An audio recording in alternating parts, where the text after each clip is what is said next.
नमस्कार साथियों, मैं प्रियंका गुप्ता लर्निंग टुगेदर पे आप सबका स्वागत करती हूँ। कैसे हैं आप सब लोग? तो आप लोग अपनी अच्छे से पढ़ाई कर रहे हैं। आपका एग्ज़ाम जब भी होगा तब तक आप अच्छे से तैयार हो जाएं, ठीक है। और जो लोग भी हॉस्टल वार्डन की तैयारी कर रहे हैं तो उनके लिए आपको पता है कि लर्निंग टुगेदर चैनल पे एडमिनिस्ट्रेटिव एप्टीट्यूड और जो आपके एक्ट हैं, ठीक है, इससे रिलेटेड क्लासेस सारी कंप्लीट हो चुकी हैं। एमसीक्यूज भी करवाए जा रहे हैं और सारा कुछ आपका फ्री है। कोई भी इसका पेड कोर्स या पेड ग्रुप नहीं है, ठीक है। तो जो लोग भी तैयारी करना चाहते हैं वो लोग कर सकते हैं, ठीक है। तो इसी में आज हम लोगों का जो एक्ट वाला पोर्शन है उसमें लास्ट टॉपिक, मतलब कह सकते हैं कि ये थोड़ा बचा हुआ टॉपिक था। बाकी आपके जितने भी पोक्सो एक्ट और अदर चिल्ड्रन रिलेटेड जो भी गवर्नमेंट ऑफ इंडिया की तरफ से एक्ट लॉन्च किए गए हैं वो सारे ही आपके हो चुके हैं, ठीक है। तो ये हमारा लास्ट बचा है। इसके बाद आपका ये वाला पोर्शन भी कंप्लीट हो जाएगा। फिर हम लोग एमसीक्यूज वगैरह की प्रैक्टिस करेंगे। तो जिन लोगों ने भी क्लासेस नहीं देखी हैं, सारी क्लासेस के प्लेलिस्ट बने हुए हैं यूट्यूब चैनल पे। तो आप लोग यूट्यूब चैनल लर्निंग टुगेदर पे जाके प्लेलिस्ट में जाके एडमिनिस्ट्रेटिव एप्टीट्यूड की क्लासेस प्लस उसके 3-4 सेट आपके एमसीक्यूज भी हो चुके हैं वो देख सकते हैं। इसके अलावा जो आपके एक्ट का पोर्शन है हॉस्टल वार्डन से रिलेटेड, तो उसकी भी प्लेलिस्ट बनी हुई है, वो भी आप देख सकते हैं। उसके भी 2 सेट हो चुके हैं एमसीक्यूज के, ठीक है। और भी हम लोग आगे प्रैक्टिस करते रहेंगे। इसके बाद आपकी आईसीटी की क्लासेस अभी चल रही हैं। तो जो बच्चे भी आईसीटी की क्लासेस देखना चाहते हैं, जो आपके एकलव्य मॉडल रेजिडेंशियल स्कूल में जितनी भी पोस्ट निकली है आपकी टीचिंग नॉन टीचिंग, सारे में ही कॉमन आपका कंप्यूटर पूछा जाएगा, ठीक है। तो जितने भी लोग हैं जो एकलव्य मॉडल रेजिडेंशियल स्कूल में अपनी एग्ज़ाम की तैयारी कर रहे हैं, ठीक है, तो वो क्लासेस देख सकते हैं। आपकी आईसीटी की क्लास चल रही है। इसके अलावा हम लोगों की जनरल अवेयरनेस की भी क्लासेस स्टार्ट हो चुकी हैं। तो हम लोग आईसीटी की क्लास प्लस जनरल अवेयरनेस की क्लास अल्टरनेट या 2-3 दिन इधर उधर होके आपकी क्लासेस होती रहेंगी, ठीक है। तो एक्ट और एडमिनिस्ट्रेटिव आपका कंप्लीट हो गया है। इस क्लास के बाद पूरा कंप्लीट हो जाएगा।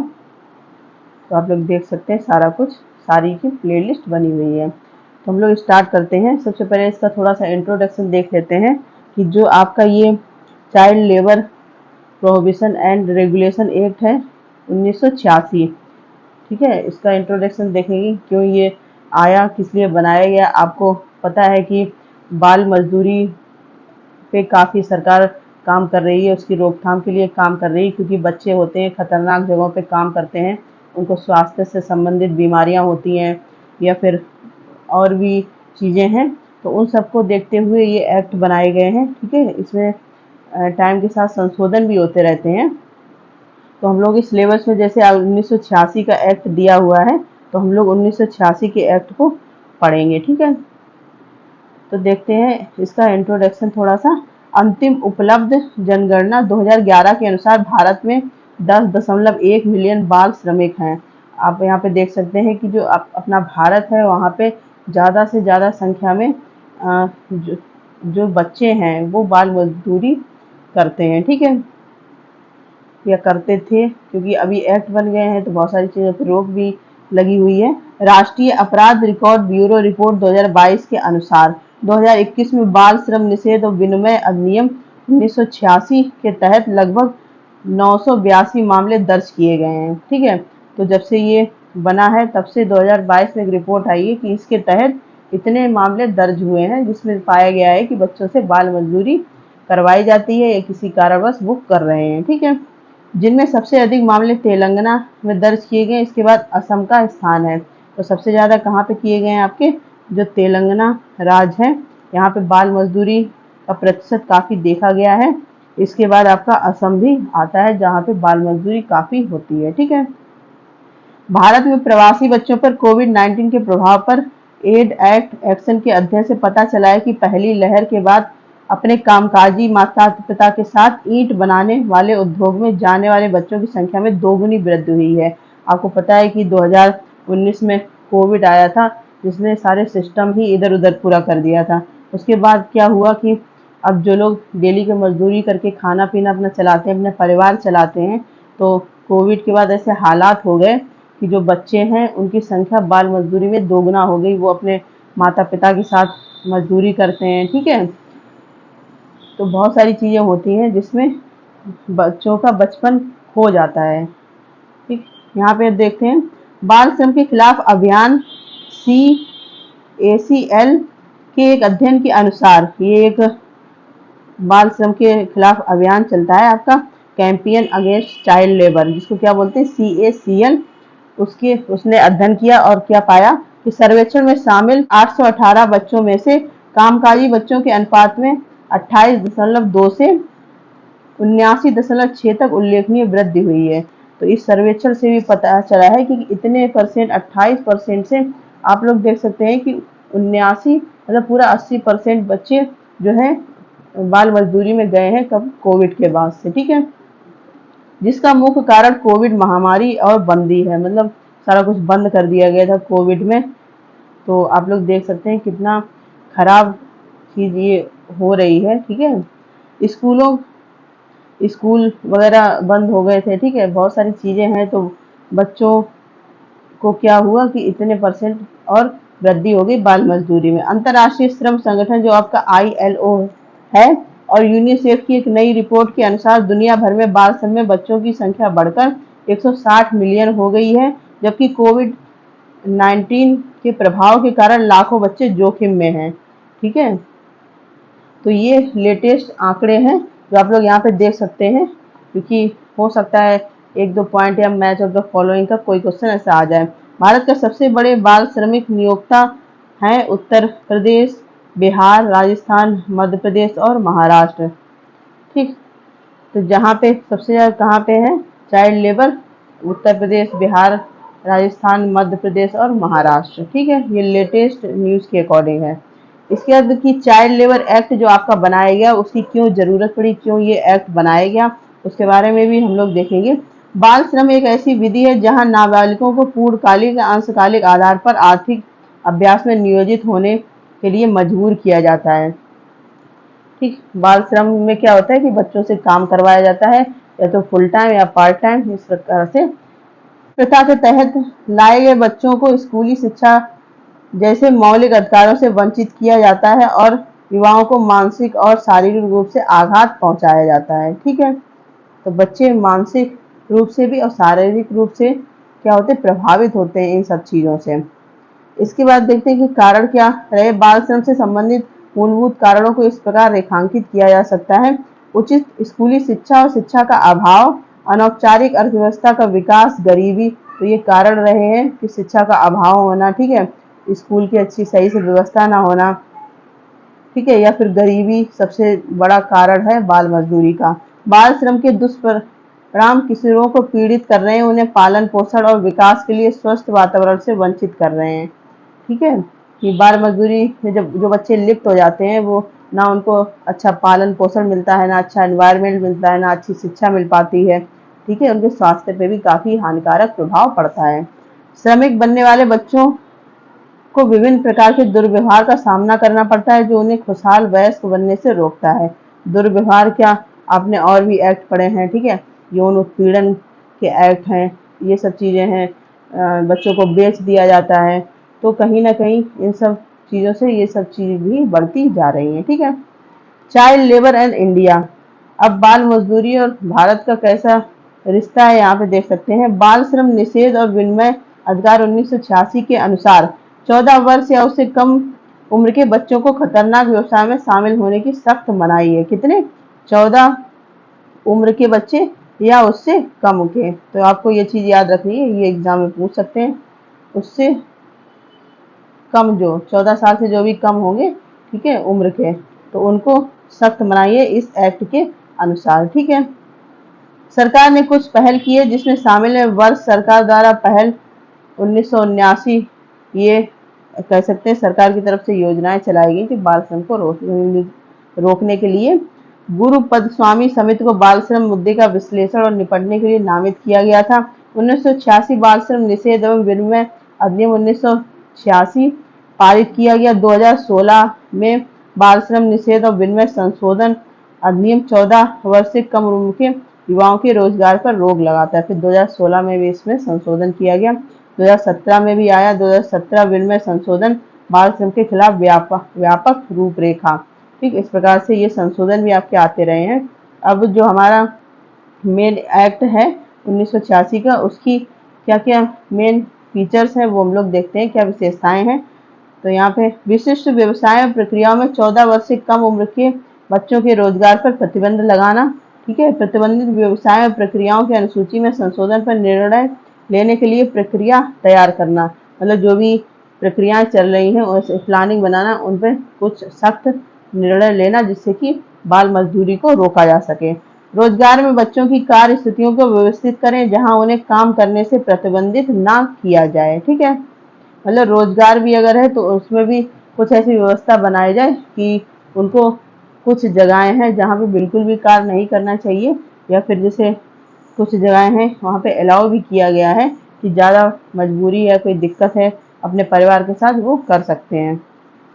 इसके बाद पेनाल्टी का भी प्रावधान इसमें रखा गया। अधिनियम के दिशा निर्देश के उल्लंघन में बच्चों के रोजगार के लिए बढ़े हुए दंड का निर्धारण करें।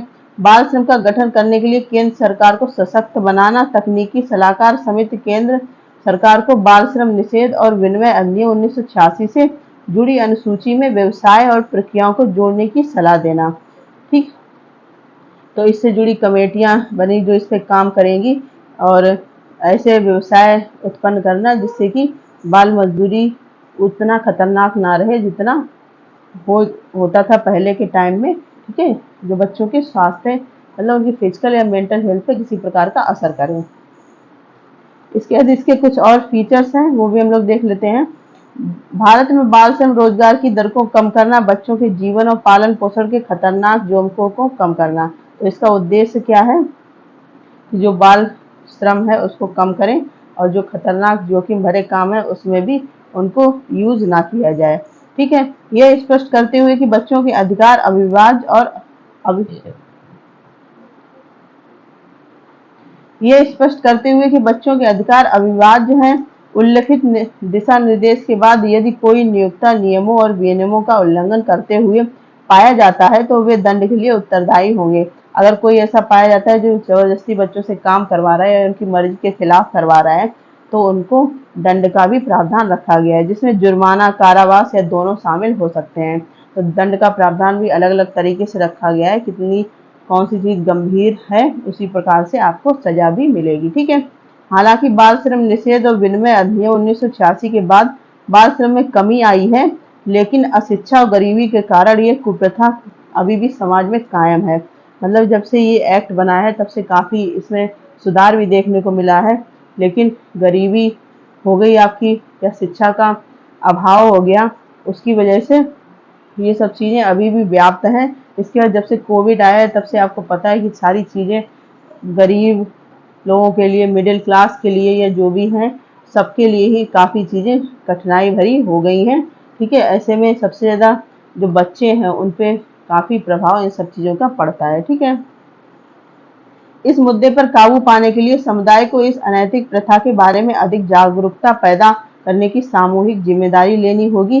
जो भी समुदाय है, जो भी इससे रिलेटेड लोग काम करते हैं या फिर समाज के आप अगर अच्छे नागरिक हैं तो आपका भी ये धर्म बनता है, ठीक है, कि आप भी इसकी जागरूकता के लिए काम करें। बाल श्रम निषेध और विनिमय अधिनियम 1986 के संशोधन।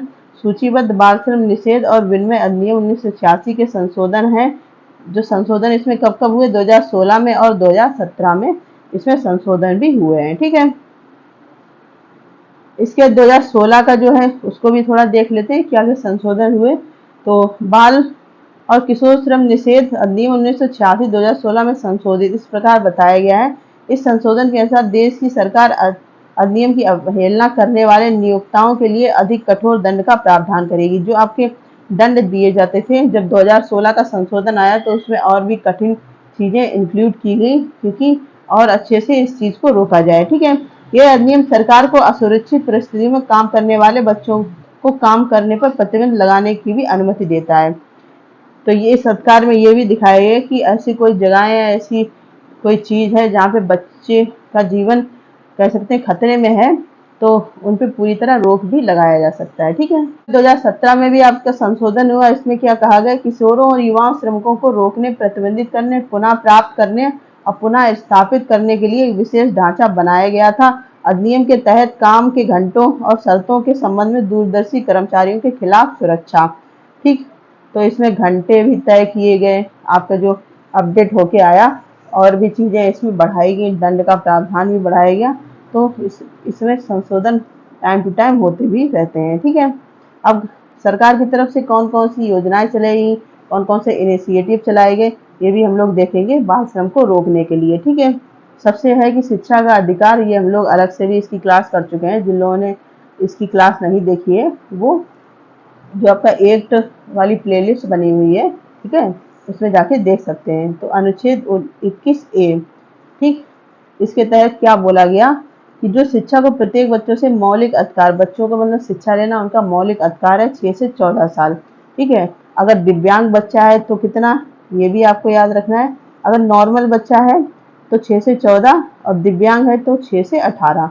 ये आपका RT 2009 कहता है। ठीक है, ये चीज आपको याद रखनी है। अगर दिव्यांग का पूछा जाए, मतलब जो डिसेबल्ड चाइल्ड होते हैं उनका पूछा जाए 6 से 18, और जो नॉर्मल का पूछा जाए तो 6 से 14 मान्यता देता है, और 6 से 14 आयु वर्ष के सभी बच्चों को मुफ्त और अनिवार्य शिक्षा प्रदान करता है। इसके बाद और कौन सा अधिनियम है, बाल श्रम निषेध अधिनियम 1986, जिसके बारे में हम लोग पढ़ चुके हैं। खतरनाक व्यवसाय प्रक्रिया में 16 वर्ष से कम उम्र के बच्चों और 18 वर्ष से कम उम्र के किशोरों के रोजगार पर प्रतिबंध लगाया जाए। ठीक है, इसमें क्या 14 उम्र से कम के बच्चे और 18 उम्र से कम के किशोर। ठीक है, इसका फैक्ट्री अधिनियम 1948, ये भी एक अधिनियम है। किसी भी खतरनाक वातावरण में 14 वर्ष से कम उम्र के बच्चों के रोजगार पर प्रतिबंध लगाता है और किशोरों 14 से 18 के काम के घंटों को शर्तों को प्रतिबंधित करता है, जिसे केवल गैर खतरनाक प्रक्रिया में काम करने की अनुमति है। मतलब जो ज्यादा खतरनाक है नहीं है, उसमें जो किशोर हैं 14 से 18 साल के बीच के, वो काम कर सकते हैं, लेकिन अगर ज्यादा खतरनाक है तो वो लोग वहां पे काम नहीं कर सकते हैं। ठीक है, इसके बाद है बाल श्रम राजनीति, बाल श्रम राष्ट्रीय नीति 1987। इसका उद्देश्य बाल श्रम को प्रतिबंधित और विनियमित करके उसको उन्मूलन करना, बच्चों और उनके परिवारों के लिए कल्याण और विकास कार्यक्रम प्रदान करना, कामकाजी बच्चों की शिक्षा और पुनर्वास सुनिश्चित करना। ठीक है, जो बच्चे काम करते हैं उनकी भी शिक्षा पे ध्यान दिया जाए। आप लोगों ने देखा है कि बहुत से लोग हैं जो जॉब भी करते हैं, पढ़ाई भी करते हैं, तो वैसे सरकार ने काफी प्रावधान कर दिए हैं कि अगर आप सच में पढ़ना चाहते हैं तो पढ़ाई से आपको कोई दूर नहीं कर सकता है। ठीक है, राष्ट्रीय बाल श्रम परियोजना NCLP योजना, इसका उद्देश्य बचाए गए बच्चों को अनौपचारिक शिक्षा देना। जो बच्चे इन सब चीजों से बचाए जाते हैं, अनौपचारिक मतलब एक तो आपका औपचारिक होता है, उसमें क्या होता है पूरा प्रॉपर क्लासरूम। अनौपचारिक मतलब जब उनको टाइम है उन्हें उनकी सुविधा के अनुसार शिक्षा प्रोवाइड करवाना। व्यवसायिक प्रशिक्षण, वोकेशनल एजुकेशन देना, जिससे वो अपनी जीविका भी चला सके। मध्याह्न भोजन, वजीफा, स्वास्थ्य देखभाल प्रदान करना, और फिर उन्हें औपचारिक स्कूली शिक्षा प्रणाली में मुख्य धारा में लाना। ठीक है, उन्हें वजीफा वगैरह देना, उन्हें खाना प्रोवाइड करवाना। तो ये सब स्कीम चलाई गई बाल श्रम को रोकने के लिए। ठीक है, इसके बाद एक है पेंसिल पोर्टल। तो ये किसके लिए, मंच का उद्देश्य बाल श्रम मुक्त समाज के लक्ष्य को प्राप्त करने के लिए बाल श्रम उन्मूलन में केंद्र सरकार, राज्य सरकार, जिला, नागरिक समाज और जनता को शामिल करना। ठीक है, इस श्रम और रोजगार मंत्रालय द्वारा लॉन्च किया गया था। किसके द्वारा, श्रम और रोजगार मंत्रालय के द्वारा इसको लॉन्च किया गया था। ठीक है, कौन सा पोर्टल, आपका पेंसिल पोर्टल। इसके बाद अंतर्राष्ट्रीय श्रम संगठन के सम्मेलनों का अनुमोदन। भारत ने 2017 में बाल श्रम पर अंतर्राष्ट्रीय श्रम संगठन के 2 प्रमुख सम्मेलनों का अनुमोदन किया था। एक तो है न्यूनतम आयु कन्वेंशन 1973 संख्या 138, और एक है बाल श्रम के सबसे बुरे कन्वेंशन, मतलब जो बहुत ज्यादा खतरनाक है, उसका 1999 संख्या 122। ठीक, तो इसमें क्या कहा गया कि न्यूनतम आयु निर्धारित करने की आवश्यकता है, जिसके तहत किसी भी रोजगार, किसी भी व्यवसाय में काम करने की अनुमति नहीं दी जाएगी।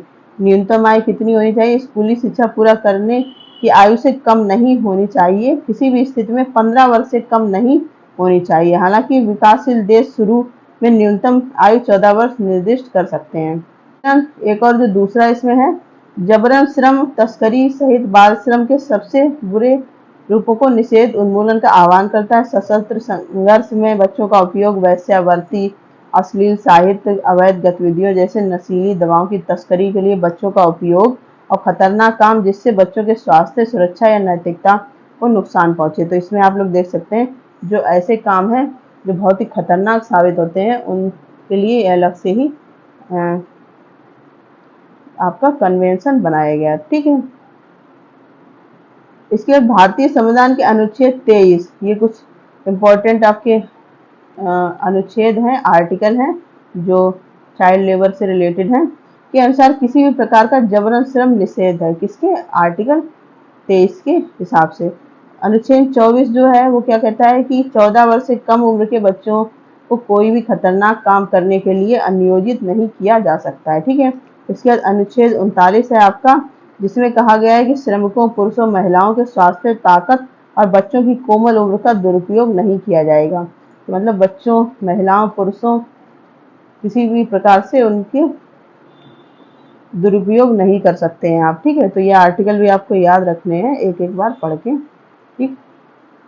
अब यहाँ पे जो आपका 1986 है उसमें ये कुछ दंड का प्रावधान भी रखे, जैसे धारा 14(1) है इसमें। ठीक है। तो इसमें आपका बताया गया है कि अपराध क्या है और दंड कैसे मिलेगा। धारा 14(a) है, इसमें भी इसी प्रकार से आपके दिए गए हैं। तो ये आप लोग तैयार कर लेना। ठीक है। 14(2) है, 14(2)(a) है। इसके बाद हम लोग देखते हैं, अब यहाँ पे मैंने लास्ट में कुछ की पॉइंट रखे हैं जिससे कि अगर आप जब रिवीजन करेंगे तो जल्दी से ये पढ़ के आसानी से समझ जाएं।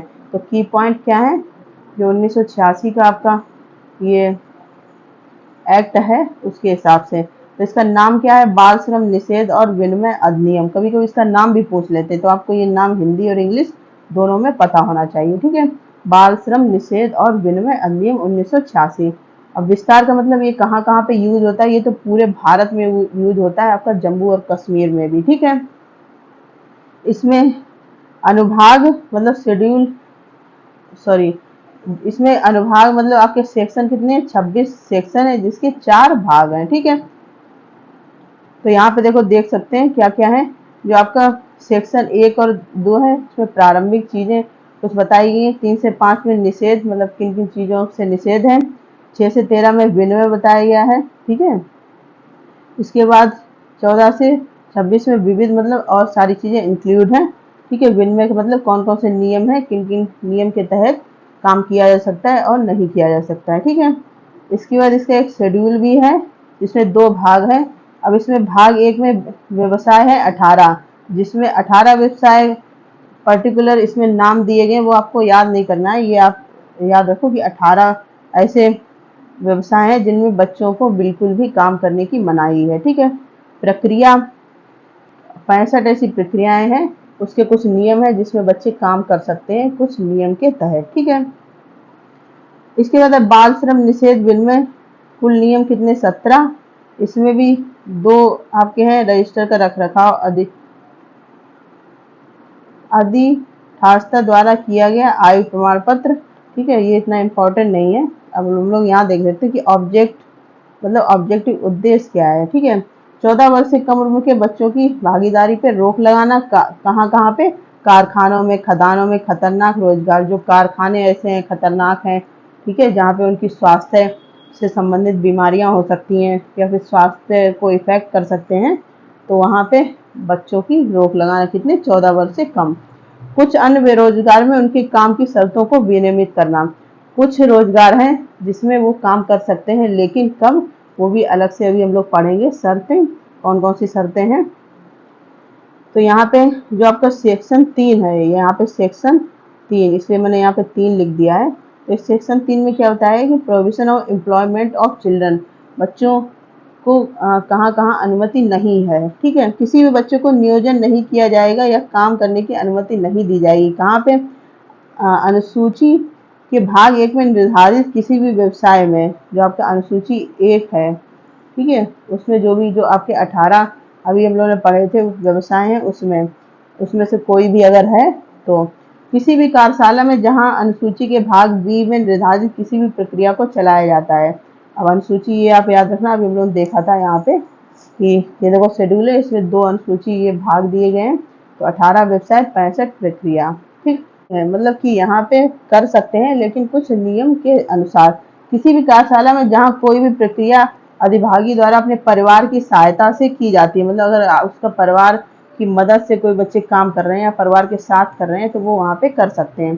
सरकार द्वारा स्थापित या सहायता या मान्यता प्राप्त करने वाले किसी भी स्कूल के लिए, अब सरकार के द्वारा कोई चीज़ चलाई जा रही है उसमें अगर कर रहे हैं बच्चे, ठीक है, तो वहाँ पे भी कर सकते हैं, मतलब एक निगरानी होनी चाहिए उनके ऊपर। ठीक है, इसके बाद है वर्कशॉप। तो ये सेकेंड आपका सेक्शन है जिसमें आपका 10वें जो पार्ट है, ठीक है, दूसरा सेक्शन, और पार्ट कौन सा है आपका 10। ठीक, तो ये आप याद रखना। कौन सा पर कोई भी औद्योगिक प्रक्रिया चलती है लेकिन उसमें कोई परिसर शामिल नहीं है जिनके लिए धारा का प्रावधान फिलहाल फैक्ट्री अधिनियम 1948 की धारा 67 लागू होती है। ठीक है, वर्कशॉप मतलब कौन कौन सी वर्कशॉप है जहाँ पे ये लोग काम नहीं कर सकते हैं। ठीक है, इसके यहाँ पे एक और टर्म यूज हुआ है फैमिली, तो फैमिली का अर्थ यहाँ पे क्या बताया गया है, ये भी आपका सेक्शन 2 में है। ठीक, किसमें, सेक्शन 2 और कौन सा 5, पार्ट 5। ठीक है, तो परिवार का क्या मतलब है कि स्वयं ऐसे व्यक्ति जिसका जीवन साथी, मतलब उसका कोई पार्टनर है या उनके बच्चे हैं, ऐसे कोई जिनके भाई बहन है, वो लोग एक ही जगह पे काम कर रहे हैं, एक दूसरे के संरक्षण में काम कर रहे हैं, तो इसका मतलब है कि वो फैमिली है, तो उसके साथ वो काम कर सकते हैं। ठीक है, बच्चा का क्या अर्थ है, ऐसा व्यक्ति जिसने अपनी 14 वर्ष की आयु पूरी नहीं की है, जो 14 वर्ष से कम है उनको बच्चा बताया गया है यहाँ पे।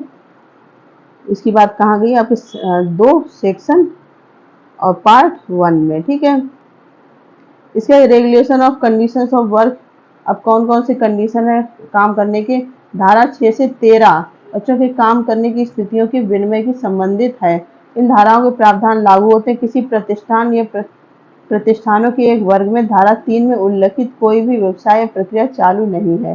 ठीक है, तो ये आपकी धाराएं दी गई, ये यहाँ पे बिल्कुल शॉर्टकट में मैंने बताया, आप लोग ये याद कर सकते हैं कहाँ पे कौन सी बात की गई है। ठीक है, अब ये है इस्टेब्लिशमेंट, मतलब कहाँ कौन कौन सी शामिल नहीं है, तो ये सेक्शन 2 आपका, और इसका पार्ट ये है 4th, वाणिज्य प्रतिष्ठान, कार्यशाला, खेत, आवासीय, होटल, रेस्तरां, खाना घर, रंगमंच या सार्वजनिक मनोरंजन या अन्य स्थान। ठीक है, तो ये इसमें शामिल है, इनमें यहाँ पे आराम से की है कि किसी की देख रेख में ये लोग काम कर सकते हैं। ठीक है, मतलब काम को भी बांटा गया है, वो भी नियम के अनुसार कि कहाँ पे कर सकते हैं कहाँ पे नहीं कर सकते हैं। इसके बाद जो आपका सेक्शन 7 है, ये कितना है, सेक्शन 7, तो यहाँ पे आगे लिखे हुए सेक्शन है। ठीक है, ये चीज़ आप लोग याद रखना।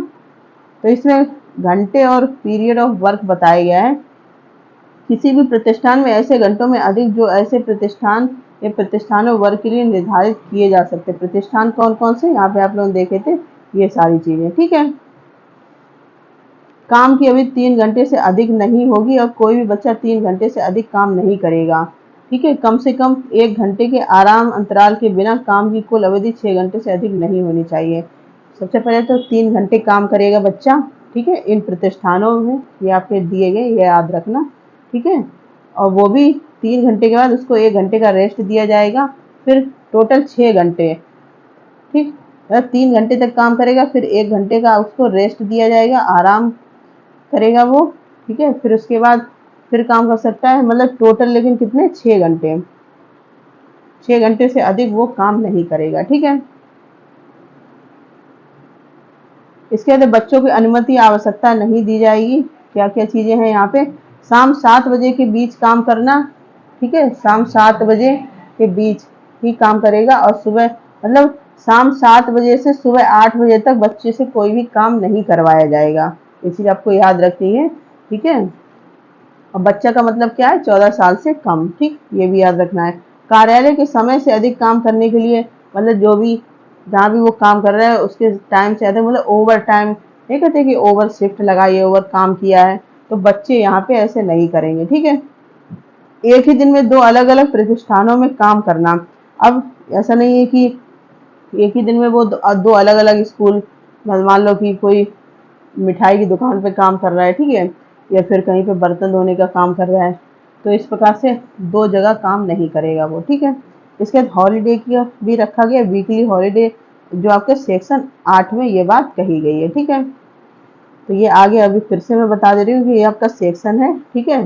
प्रत्येक बच्चा पूरे दिन एक दिन प्रत्येक छुट्टी का हकदार है। अधिभोगी द्वारा कौन सा दिन प्रतिष्ठान में एक विशिष्ट स्थान पर स्थायी रूप से प्रदर्शित नोटिस में निर्दिष्ट किया जाएगा। इस प्रकार निर्दिष्ट दिन अधिभोगी द्वारा बदला नहीं जाएगा 3 महीने में एक से अधिक बार। अब क्या है कि देखो, हाँ, सिंपल से आप लोग समझते हैं कि जो बच्चा काम कर रहा है उसको सप्ते में एक बार जरूर छुट्टी दी जाएगी, किसके, सेक्शन 8 के तहत। इसके बाद एक पूरा नोटिस बोर्ड लगाया जाएगा, उसमें दिखाया जाएगा कि कौन से दिन छुट्टी रहेगी, ठीक है। और जिसका भी प्रतिष्ठान है वो अपने हिसाब से वीक में एक छुट्टी रख सकता है, और वो भी 3 महीने। ऐसा नहीं है कि जैसे संडे को छुट्टी है, फिर आपने 1 महीने बाद थर्सडे की छुट्टी कर दी, फिर 1 महीने बाद आपने सैटरडे की छुट्टी कर दी। 3 महीने तक आप वो चीज़ चेंज नहीं कर सकते हैं, ठीक है। और बड़ा सा नोटिस लगाएंगे जो बच्चे वहाँ पे काम कर रहे हैं उनको दिखे कि कौन से दिन छुट्टी है, ठीक है। तो ये सारा प्रावधान किया गया। ये बात किस में कहेगी, सेक्शन 8 में, ठीक है। इसके बाद वीक बताए गए हैं, तो ये आपका सेक्शन 2 है, और जिसका पार्ट कितना है, पार्ट 9, ठीक। इसमें वीक बताए गए हैं। 7 दिन की अवधि शुरू होती है शनिवार की आधी रात, ऐसी कोई अन्य रात जिसे इंस्पेक्टर द्वारा किसी विशेष क्षेत्र के लिए लिखित रूप में अनुमोदित किया जा सकता है, ठीक। मतलब 7 दिन का क्या है, शनिवार की अगर किसी ने स्पेशल कुछ किया है तो वो वहाँ पे काम कर सकता है। इसके दिन है, या ये किसमें बताया गया आपका, सेक्शन 2, सेक्शन 2, और पार्ट कितना है, 3। तो ये चीज भी आपको याद रखनी है, ठीक है।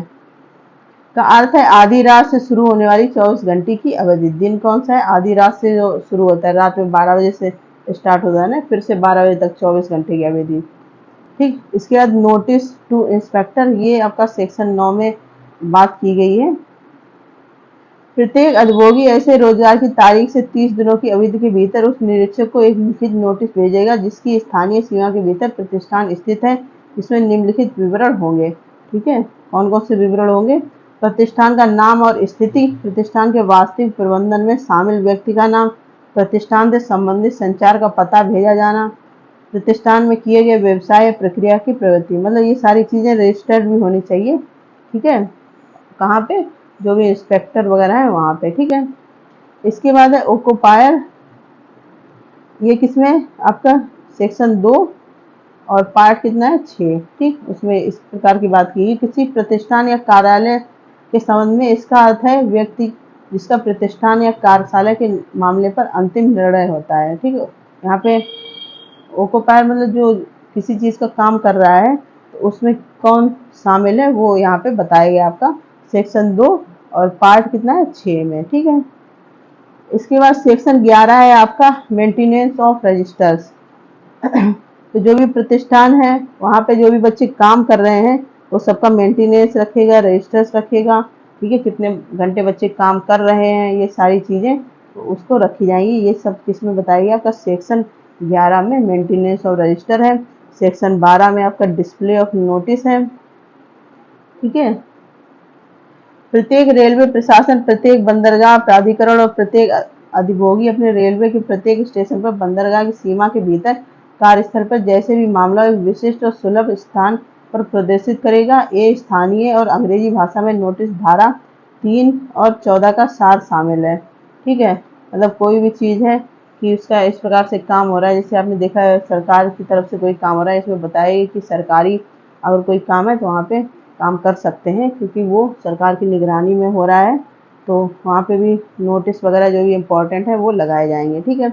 पेनाल्टी का प्रावधान रखा गया है आपका सेक्शन 14 में, पेनाल्टी की बात की गई है। तो ये भी पेनाल्टी अगर पूछा जाए किसमें है, तो किसमें है, सेक्शन 14 में। जो कोई भी धारा 3 के प्रावधानों का उल्लंघन करके किसी बच्चे को नियोजित करता है, किसी बच्चे को काम करने की अनुमति देता है, उसे कारावास से दंडित किया जाएगा। इसकी अवधि 3 महीने से कम नहीं होगी, लेकिन इसे 1 वर्ष तक बढ़ाया जा सकता है और जुर्माना भी लगाया जा सकता है। 10,000 रुपये से कम नहीं होगा जुर्माना, लेकिन इसे 20,000 रुपये या दोनों तक बढ़ाया जा सकता है। तो ये आपका पेनाल्टी का प्रावधान है।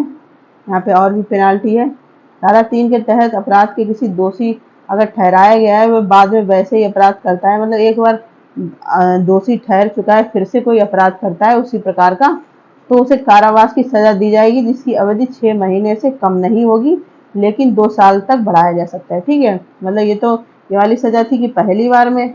धारा 3 अब सजा भी आपको याद रखनी है, किसमें है, धारा 3 में। और अगर फिर दूसरी बार वो उस चीज में पाया गया तो उसकी सजा और हो सकती है। ठीक है, जो कोई नोटिस देने में विफल रहता है, रजिस्टर बनाए रखने में विफल रहता है, जो ऊपर अभी हम लोगों ने नोटिस और रजिस्टर की बात की है, उसमें अगर कोई विफल रहता है तो ऐसे रजिस्टर में कोई गलत प्रविष्टि करता है या कुछ गलत इन्फॉर्मेशन रजिस्टर में पाई जाती है, तो धारा 3 और 14 के सार वाला नोटिस प्रदर्शित करने में विफल रहता है या नियम उसके तहत बनाए गए नियमों के किसी भी अन्य प्रावधान का अनुपालन या उल्लंघन करने में विफल रहता है, तो साधारण कारावास से दंडनीय होगा, जिसे 1 महीने तक बढ़ाया जा सकता है या जुर्माना भी लगाया जा सकता है। तो जितनी भी चीज़ें मेंटेनेंस में आपको दिखाई गई थी कि रजिस्टर रखना है, बच्चे का नाम, पता, एड्रेस, सब कुछ, और कितने घंटे काम किया, और उसमें कोई अगर पाया गया कि आप गलत इन्फॉर्मेशन दे रहे हैं तो भी आपको सजा का प्रावधान है। ठीक है, तो ये आपका था चाइल्ड लेबर 1986 का एक्ट। आशा करती हूँ कि अब समझ में आपको अच्छे से आया होगा। पहले भी मैंने इसकी क्लास बनाई है, लेकिन बच्चों के काफ़ी कमेंट आ रहे थे कि उसमें मिस्टेक हैं, तो इसलिए मैं सोचा कि दोबारा इसकी क्लास बना देती हूँ। ठीक है, जिससे आपको पढ़ने में और आसानी हो। बाकी अगर आपको क्लासें अच्छी लगती हैं तो आप शेयर भी कर सकते हैं। ठीक है, एक दूसरे की हेल्प करिए। इसके बाद टेलीग्राम चैनल है ये, यहाँ पे आपको PDF मिल जाएंगी, तो आप लोग क्लास ज़रूर देखें। जैसे यहाँ पे बहुत सारे पॉइंट होते हैं जो PDF में नहीं है, लेकिन आपको जैसे बताए जा रहे हैं तो समझाने में आपको ज़्यादा अच्छे से समझ में। जब आप क्लास भी देखेंगे फिर PDF देंगे तो आपको बहुत अच्छे से समझ में आएगा। ठीक है, बाकी आपको PDF मिल जाएंगी, अगर जैसे भी आपको अच्छा लगे वैसे पढ़ सकते हैं। ठीक है, और लर्निंग टुगेदर से जुड़ने के लिए बहुत बहुत धन्यवाद। इसी प्रकार से अपना प्यार और सहयोग बनाए रखें। धन्यवाद।